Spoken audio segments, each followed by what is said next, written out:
இன்னைக்கு உங்க காபுலி சன்னால எப்படி சன்னா மசாலா பண்ணணும்னு போட்டு காமிங்க. எல்லாம் நார்த் இந்தியன்ஸ் டைப் இது.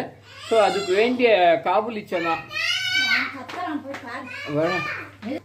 அதுக்கு வேண்டிய காபுலி சன்னாவை 8 ஹவர் ஊற வச்சிடணும். காலையிலே ஊற வச்சிட்டோம். இப்போ ஊற வச்சது 8 ஹவர் ஆயிடுச்சு. இப்போ ஊற வச்சு நல்லா அது தண்ணியை வடிகட்டு மறுபடியும் தேவையான தண்ணியை குக்கரில் அந்த காபுலி சன்னா போட்டு விடுங்க. போட்டு ஒரே உள்ள கொஞ்சம் நல்லா தோல் உரித்து அதுலேயே போட்டு விடுங்க. போட்டுட்டு அதை குக்கரில் இதுமாதிரி சின்ன குக்கர் இருந்தாலும் போட்டுக்கலாம். போட்டு மூடி போட்டு நீங்கள் அதை வேக வைக்கணும். இப்போ குக்கரில் வச்சாச்சு. இதுக்கு ஒரு வெயிட்டை போட்டு விடுங்க. ஒரு 5 சவுண்ட் வந்தோடனே ஆஃப் பண்ணிக்கலாம். வெந்ததுக்கப்புறம் ஃபர்தராக என்னென்ன பண்ணணுமோ மறுபடியும் இந்த வீடியோவில் போட்டு காமிக்கிறோம். இப்போ நான் 4 சவுண்ட் வந்துடுச்சு. இன்னொரு சவுண்ட் வந்தோடனே 5ஆவது சவுண்ட் வந்தோடனே 5 சவுண்ட் வைக்கலைன்னா அப்போ தான் நல்லா வேகும். வச்சோன்னா க்ளோஸ் ஆஃப் பண்ணிடலாம். கேஸ் ஆஃப் பண்ணிவிட்டு கேஸ் வந்தாச்சு. கேஸ் ஆஃப் பண்ணிவிட்டு ப்ரெஷர் இறங்கினதுக்கப்புறம் இங்கே எடுக்கணும். அப்போ மட்டும் அப்படியே இருக்கட்டும். இப்போ குக்கர் இன்னும் எடுக்க போகிறோம். அதுக்கு முன்னாடி இந்த குக்கர்லாம் எடுத்துக்கோமா அதுக்கு தேவையானது ஒரு வெங்காயத்தை இது மாதிரி நறுக்கிக்கோங்க. ஒரு தக்காளி அது இது மாதிரி நறுக்கிக்கோங்க.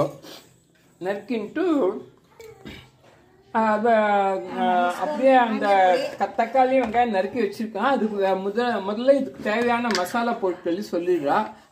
அரை ஸ்பூன் மஞ்சப்பொடி, அரை ஸ்பூன் காரப்பொடி, அது அரை ஸ்பூன் காரப்பொடி,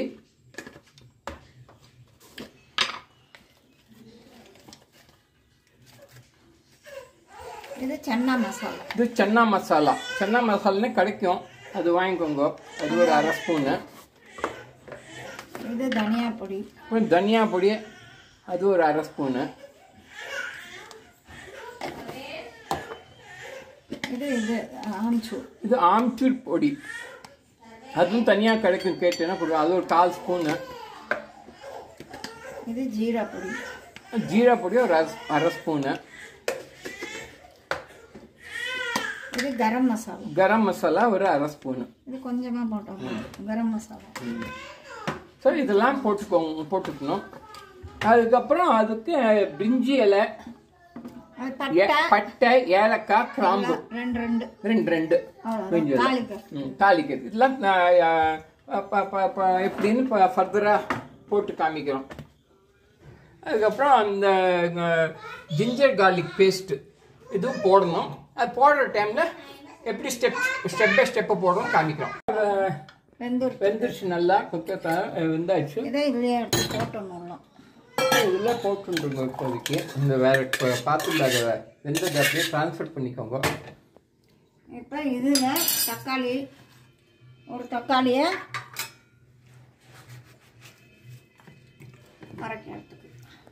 தக்காளியை அரைக்கணும். இது கொஞ்சம், இது ஒரு 4 இது. அதான் இது ஒன்றா சேர்றதுக்காக அந்த வேக வச்ச காபுலி சன்னாலே ஒரு 10-15 சன்னாவை இதில் போட்டு அரைச்சிட்டேன்னா அது உங்களுக்கு ஒன்றா சேரும். இல்லாட்டா இதுக்கு எதுவும் வேறு எதுவும் போடுறது இல்லை. ஸோ இதோட மிக்சிங்க்கு. ஸோ இதோட பருப்பையே கொஞ்சம் நல்லா கூழாக அரைச்சிட்டேன்னா அது ஒன்று மிக்ஸ் ஆகிக்கும். இப்போ குக்கரில் அடுப்பை ஆன் பண்ணிக்கோங்க. அடுப்பை இதே எந்த குக்கரில் வச்சா அதே குக்கர் படி வச்சுக்கோங்க. வச்சுட்டு அது குக்கர்ஸ் நல்லா இதான சுட்ட உடனே நல்லா எண்ணெய் ஊற்றணும். இப்போ எண்ணெய் ஊற்றுக்கோங்க.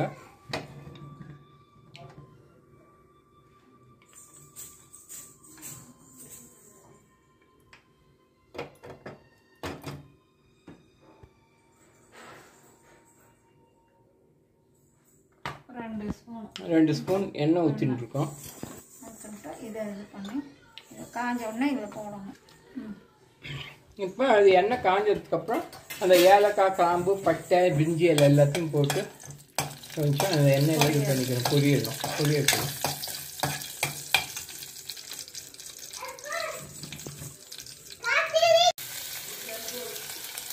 அது கொஞ்சம் அந்த மசாலா இதாகணுன்னா வெங்காயத்தை போட்டு அதையும் கொஞ்சம் வதக்கிக்கோங்க.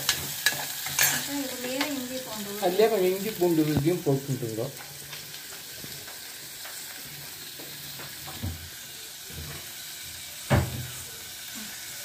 ஒரு 1/2 ஸ்பூன் வாசனைக்கு மட்டும்.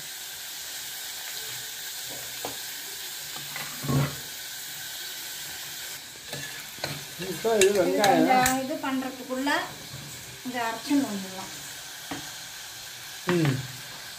இப்போ இதை அரைச்சி வச்சுக்கணும் ரெடியாக.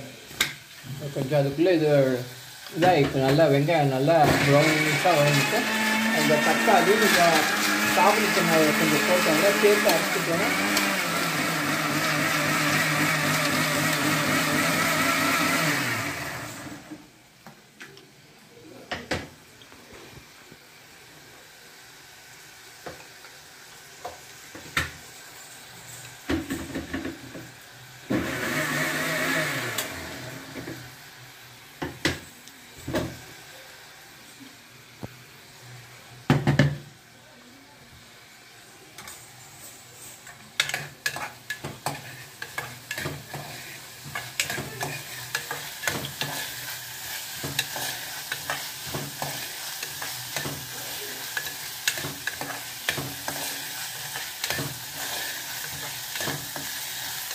இப்படி வதங்கிடுச்சு. இப்போ அரைச்சி அந்த தக்காளி விழுதில் நல்லா போட்டிருக்கோங்க.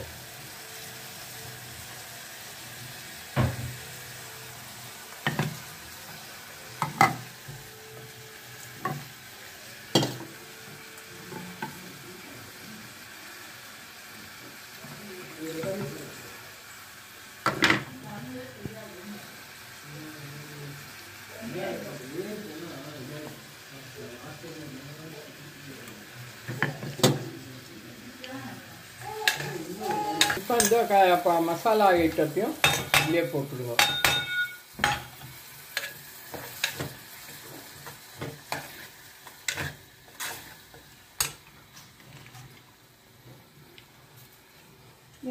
அதுவும் கொஞ்சம் மிக்சியில் இருக்க கொஞ்சம் அலும்பி அந்த தண்ணியை இதில் ஊற்றிடுங்க.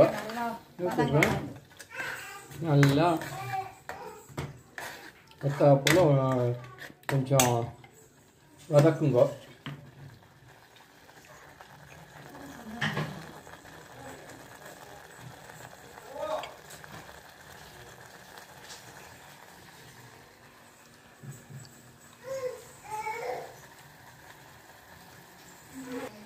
இதுக்கு கொஞ்சம் உப்பு இப்போ சேர்த்துக்கோங்க. இதுக்கு வேண்டிய உப்பை முதல்ல அந்த காபுலி சனாக்கு வேண்டிய உப்பு முதல்ல போட்டு காமிச்சிட்டோம். இப்போ இந்த மசாலா ரகத்துக்கு வேண்டிய உப்பை போட்டுருங்க.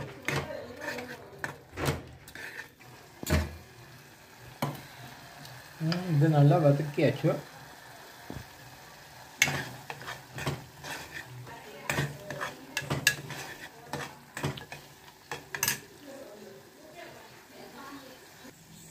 இப்போ நல்லா வதக்கிட்டேங்க. இதுலேயே இந்த காபுலி சன்னாவை மீதியே போட்டுடுங்க. போதும் அன்றைக்கி இது மாதிரி. இப்போ இது நல்லா அது வேணும் கெட்டியாக இருக்கும். இதில் அப்போ மட்டும் தண்ணி ஊற்றுக்கோங்க.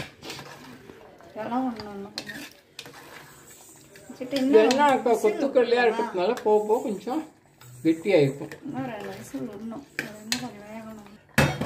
இப்போ நல்லா கலக்கிட்டேங்க. இப்போ தண்ணி தேவையான தண்ணி ஊற்றியாச்சு. இப்போ பழனி குக்கர் மூடிட்டு ஒரு 2 விசில் வந்தோடனே எடுத்து வச்சிடலாம். ஃபைனலாக உங்களுக்கு எப்படி இருக்குன்னு சொல்கிறேன். இப்போ ஒரு விசில் வந்துச்சு, 2 விசில் வந்துச்சு. க்ளோஸ் பண்ணிடலாமா? இன்னொரு விசில் வரட்டுமா? ஒரு விசில் வரட்டும்.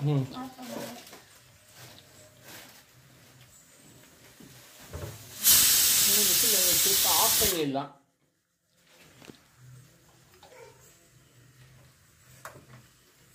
ஆஃப் பண்ணியாச்சு. அப்புறமா ப்ரெஷர் அடங்கினோடனே குக்கரை ஓப்பன் பண்ணிக்கணும். எப்படியும் ஒரு 2-3 விசிலுக்கு அப்புறம் இது பண்ணியாச்சு, வேக வச்சாச்சு. ஆஃப்டர் இந்த எல்லாத்தையும் மசாலாலாம் போட்டு இப்போ எடுத்து பார்த்தோம். எல்லாம் everything is okay. So chana masala எப்படி பண்ணணுன்னு இந்த வீடியோவில் உங்களுக்கு ஸ்டெப் பை ஸ்டெப் போட்டு காமிச்சிட்டோம். நீங்களும் வீட்டில் பண்ணி பாருங்க. பண்ணிவிட்டு எப்படி இருக்குன்னு சொல்லுங்க. தேங்க்யூ. எல்லாம் முடிஞ்சுது. இதுதான் ஃபைனல் ஷார்ட் வீடியோ இதில் ஆட் பண்ணுறோம். இதை அப்புறமா வேறு பாத்திரத்தில் ட்ரான்ஸ்ஃபர் பண்ணி கூட சாப்பிட்லாம், இல்லை அப்படியே கூட நீங்கள் வச்சு யூஸ் பண்ணிக்கலாம். இதோட இந்த வீடியோ க்ளோஸ் பண்ணுறோம். தேங்க்யூ.